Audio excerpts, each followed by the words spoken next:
So we're on our way over to Jersey today. Where are we going to? Stephen Fish Place? Yeah, the fish store. Fish store. And bear with me, folks. I once again cannot find my selfie stick, so I'm just hand doing it today. But yeah, so we're on our way over to Jersey by a pit stop because John says to me, "Oh, I feel naked." And I said, "Why? Because you don't have your gun." I said I was going to bring it down. And he told me, You can't carry your gun concealed in New Jersey if you're from Pennsylvania. Ronnie didn't get that yet, though. "The hell with Jersey." Hey, that's in most states, unless it's what do they call it, a Commonwealth state. I don't care. Most states, you can. If you went to New York, you couldn't carry your gun to New York. Yeah, well, we're going to figure this out. But yeah, Yeah, we're gonna figure Ronnie gonna leave a gun at home. So we had to turn back, and I had to, put it back in the house. But I'm like, come on now, man, what you talking about? But anyway, so we're out and about today, and of course, as you people know, if you folks know, if you've been, watching us, every time we go over to New Jersey to this fish place that John always gets his stuff from, it rains. That's a good omen. Last time, it was a hurricane. So I don't know how much of an omen that is. But yeah, so that's where we're going today. I guess we got a couple of other stops lead on. Are you going to Walmart?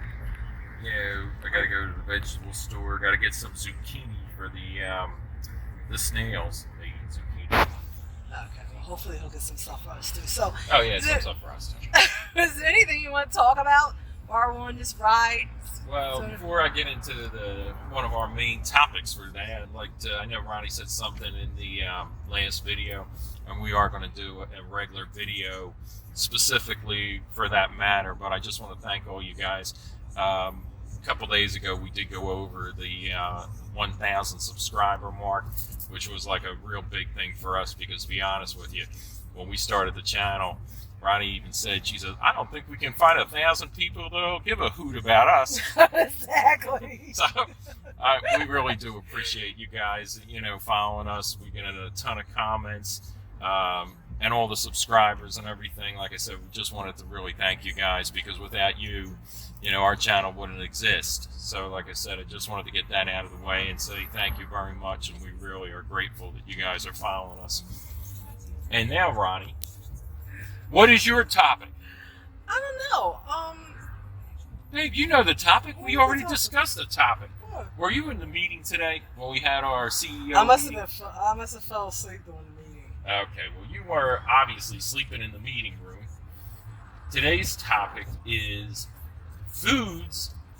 When me and Ronnie met one another, what would you say? That's cultural foods? Yeah, we can say cultural different. Well, we kind of touched on this subject before about foods that we like or foods that are different and different foods, different cultures, that type of thing. And I think we had talked about it in another video, but John wanted to bring it up again.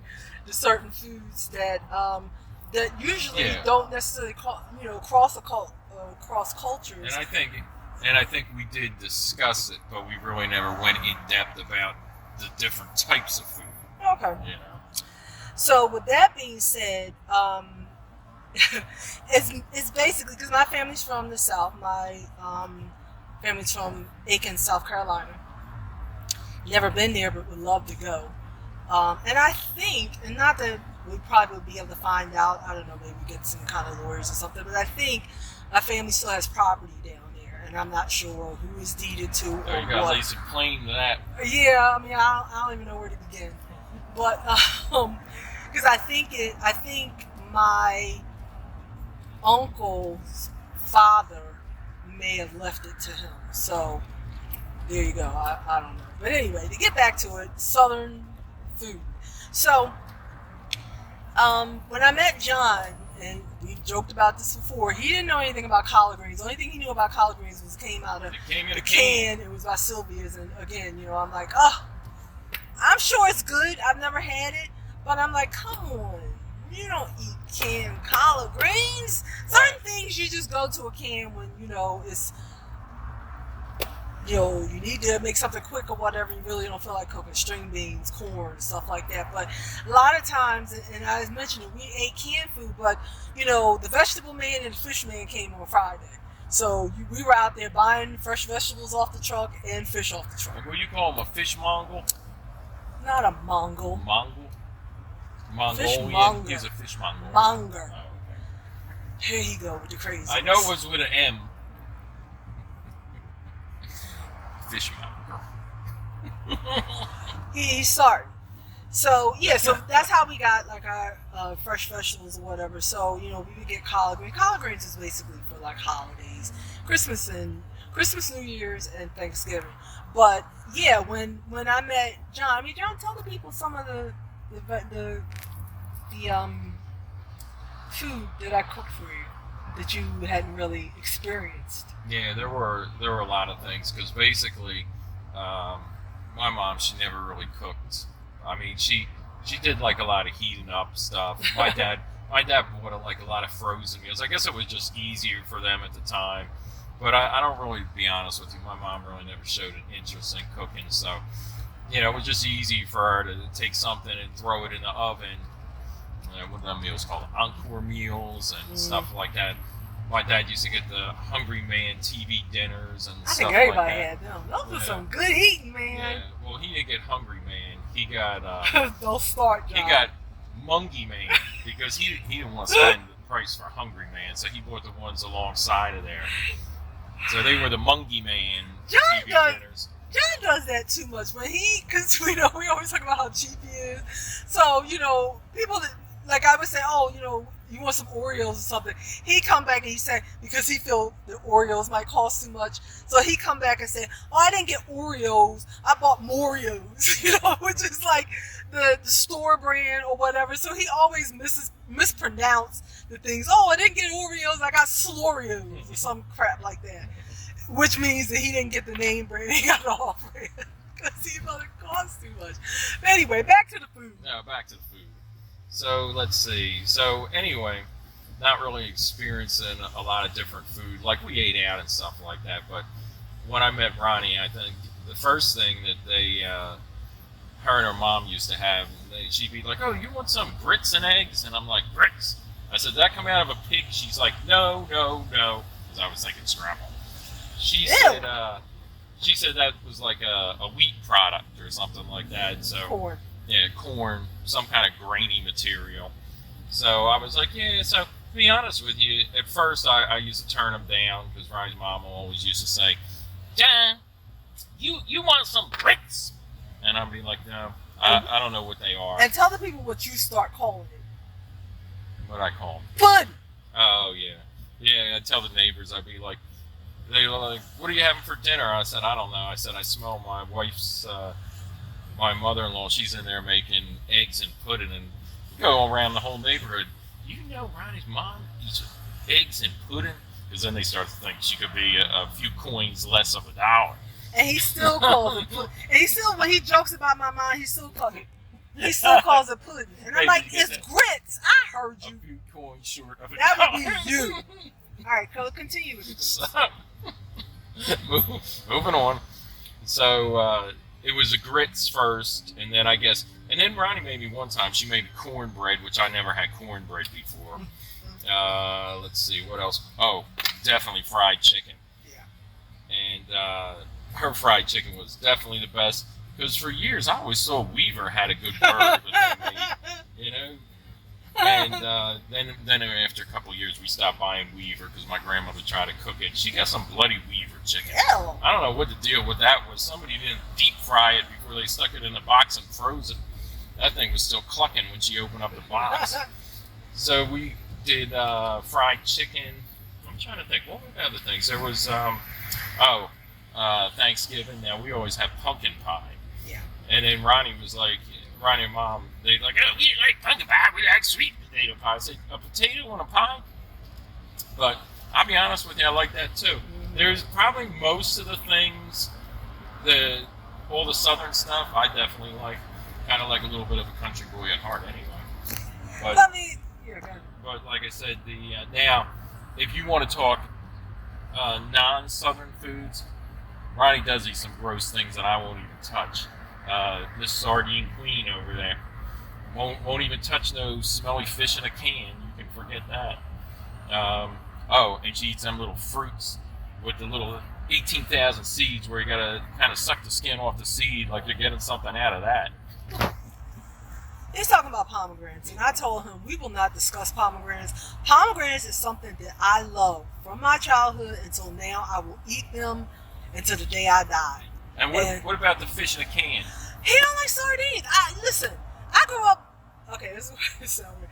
But my great grandmother would take a can of sardines. This is crazy because, she had I guess she had arthritis in her fingers or whatever, but she could never chop up an onion. So when she chopped up an onion, you had big chunks of onions in it. And, when I think about that now, I kind of laugh because it was so good. If she would chop up, it would be a half an onion, and then or whatever with some mayonnaise. And I thought at the time I was like, ugh. But that was such good eating. And I personally like sardines. John doesn't. You know how they make sardines? Before they put them in a can? They take a bunch of sardines and they put them in a dirty shoe. Let them sit outside for a couple of days so they ferment in the shoe, smelling like dirty feet. Then they put them in a can and pack them. Yeah, I'm always looking for something where I can get extra protein or, omega-3 and stuff like that. So I would do tuna. And he don't have to listen, we don't have to agree with everything. Hey, you don't have to everything. I thought you were going to say when you get a craving to eat stinky feet, you want to pop a can of sardines over. You know what? You say whatever you want to. Sardines are good. You guys let me know in the comments if you like or dislike sardines. Like I said, we don't have to like everything. And again, there are things that John eat that I don't like. They leave the head on a lot of fish. No, there's no head on it. I ain't eating nothing that's staring back at me. There's no head on the sardines, John. I think I seen her eat a can. No, you did not. Yeah. Look like Billy Bass on the wall. Don't eat me, I'm a sardine. Anyway, take me back to the river. I like sardines. I like pomegranates. He's never even tried the pomegranates. I don't know why he's talking about it. No, because all it is seeds. Yeah, and? First of all, if I was a squirrel or a bird, I'd be eating a bunch of seeds. Maybe I would like a pomegranate. You take a handful, you throw them in your mouth, you squish it around. Oh my God, I want one now. Then I love them. You're spitting out seeds. So some people don't spit out seeds. Some people chew them. Some people take and put them in, a mixer or whatever and make juice out of them. But I don't like it that way. I like to eat it seed by seed. That's the best way. Yeah. So those are some of the foods. What do you think that you fixed that you turned me on to? Well, being Irish people really don't make a lot of food. We like to boil potatoes and stuff like that. But I did, because Ronnie really never celebrated St. Patrick's Day. So our dinners, they were basically, for dinner for St. Patrick's Day, we would do ham and cabbage at the traditional. I think one year my dad got corned beef. I'm not really a big fan of corned beef because it's a little on the salty side. It's a lot on the salty side, actually. But ham and cabbage. Now, the problem I had when I met Ronnie, of course, she won't eat no swines. That's what she told me. Oh, swine. That's a fancy name for a pig. Do it. But she told me, she said, I ain't eating no swines. I said, I didn't ask you if you want a glass of wine. So then I was like, what could I put in there that isn't ham? So then we decided that we were going to do turkey. Smoked turkey. Yeah, so then I was okay with putting turkey in it. Then she wanted to put a smoked turkey's neck in there. I said, if my Irish grandfather was still alive, he'd be rolling over doing tumble sauces in his grave with smoked turkey necks in a St. Patrick's Day ham and cabbage. But actually, to be honest with you, the smoked turkey necks did not taste bad in the ham and cabbage. Now, or not in the cabbage, not with the ham and it's the flavor. Right. But we do still have one major problem when it comes to turkey necks and cabbage. Oh, what's that? baby, you get on my nerves because when we cut up the cabbage, we cut it up in quarters. You don't do We've that. done that since the beginning of time in my family. We always cut the cabbage in quarters. So at the end of the cutting, we got 4 quarters as a whole. Well, here, Ronnie's going to turn around and be like, no, you can't have 4 quarters in a whole. You got to make shredded. So she shreds it up. Now, that's what I think the Korean people make that kimchi, that chopped cabbage in little ceramic bowls. But Irish people don't chop the cabbage that fine. To me, it's how you cook the cabbage. It's not how the cabbage is cut. But somebody is a little bit on the, I guess we'll say, picky side, to be polite. All right, that's one of those cultural things because we never quartered our cabbage. You take it and you cut it in quarters, but then you slice those quarters down. So then when you cook your cabbage is cooked down and it's nice and even. I don't want somebody taking a quarter of cabbage and slapping it on my plate. I want it cut evenly and with the meat or whatever you put in, because my great grandmother cooked it. Everything was all, it's not like you take greens and just throw the greens in a pot with leaf and have leafy greens. No, you cut them up. You do the same thing with cabbage. And when you she never used like smoked turkey, she used ham hocks. Same thing. It's like putting ham in it. And then the meat would just shred all up, and that's what the smoked turkey necks does, and it tastes just like what I remember growing up because it's a smoky flavor. Ham is smoky. Did you say put in ham? Put in ham. Oh, put in. I thought it sounded like put in ham. We're going back to mom and eggs. But let me ask you something. And if you think I'm right, please put it in the comments. Why can't you just cut the cabbage up any way you want after it's cooked? You can't. What? No, because if you've done it. John has given me a plate of cabbage with a quarter on it, and it's like, oh, I don't want to have to take a knife and cut up my cabbage while I'm trying to eat it, or take it and bite off of it. Okay, then whatever. I don't want that. I want my cabbage sliced or nicely diced or whatever, and I don't have to worry about that. Why do I want to sit there and be cutting up? Because the leaves, when you leave it whole like that, it doesn't tend to cook thoroughly. Like you have some pieces that are hard, some pieces that are soft. When you slice it up and cook it, everything cooks evenly. That's what I'm talking about. That's one of the reasons why we do that. But he cooks it how he wants to do. If you want a whole quarter of ham on your quarter of cabbage on your plate, all flustered now. go on. Do your thing, but that's a cultural thing. Clearly. I'm trying to think. There was one other food that you cooked. I just can't think of it off the top of my head. Well, we do what we call pots. So in the wintertime. Oh, black-eyed peas. That's what I had. Never had a black-eyed pea. You never had black-eyed. Did you like it? Yeah, they were good. Brian's mom, they had some kind of tradition where they made them for like New Year's. Yeah, it's New Year's. Yeah. It's a sign of prosperity. I think it's the good luck, and then money is the green, what you would do for making your collard greens or something like that. That's like some kind of old wives' tale or something. But yeah, so that was a New Year's Eve thing, and then like I said, we do something that's called pots, where you either make soup or you make. In our case, we made beans. So my great grandmother would make we call them lima beans, but they were butter beans.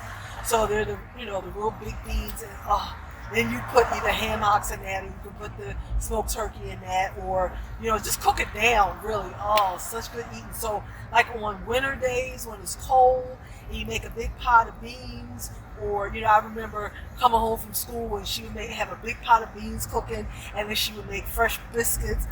Oh my God, I was in heaven. My great grandmother's biscuits were to die for.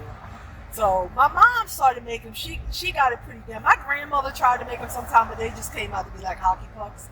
But my great grandmother's biscuits, and then my mom got the recipe down.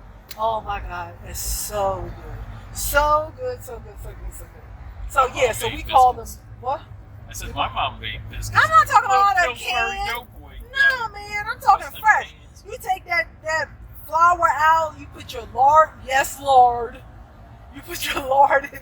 I'm afraid to say that really the only way to kind of make, well, my mom did it without lard, but the only way to kind of make the biscuits taste good, you just had to use lard. I mean, that's what we grew up on. You know, you got older, you realize you can't use lard for everything.